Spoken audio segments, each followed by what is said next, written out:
Hi hello అండి, అందరికీ నమస్కారం అండి. ఫ్రెండ్స్, ఇప్పుడు అందిన వార్త, ఏపీలో ఘోర విషాదం పరిస్థితి చాలా దారుణం అంటూ ఇప్పుడిప్పుడే మనకు ఒక బ్రేకింగ్ న్యూస్ అప్డేట్ అయితే రావడం జరిగిందండి.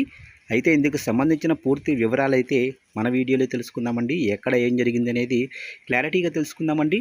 వీడియో మాత్రం పూర్తి వరకు చూడండి ఫ్రెండ్స్, అప్పుడే మనకి పూర్తి సమాచారం అయితే తెలుస్తుంది. ఇక లేట్ చేయకుండా టాపిక్లోకి వెళ్ళిపోదాము. ఇక ప్రకాశం జిల్లా సింగరాయకొండ రైల్వే స్టేషన్లో అత్యంత విషాదకరమైన సంఘటన చోటు చేసుకుంది. ఒకే కుటుంబానికి చెందిన నలుగురు రైలు కింద పడి బలవన్మరణానికి పాల్పడటం స్థానికంగా తీవ్ర కలకలం రేపింది. సింగరాయకొండ రైల్వే స్టేషన్లో గూడ్స్ రైలు కింద పడి భార్యాభర్తలతో పాటు వారు ఇద్దరు అమాయక పిల్లలు కూడా ప్రాణాలు కోల్పోయారు. కళ్ళ ముందే ఒక నిండు కుటుంబం చితికిపోవడంతో రైల్వే స్టేషన్లోని ప్రయాణికులు ఒక్కసారిగా దిగ్భ్రాంతికి లోనయ్యారు. సమాచారం అందుకున్న రైల్వే పోలీసులు వెంటనే సంఘటనా స్థలానికి చేరుకొని మృతదేహాలను స్వాధీనం చేసుకున్నారు.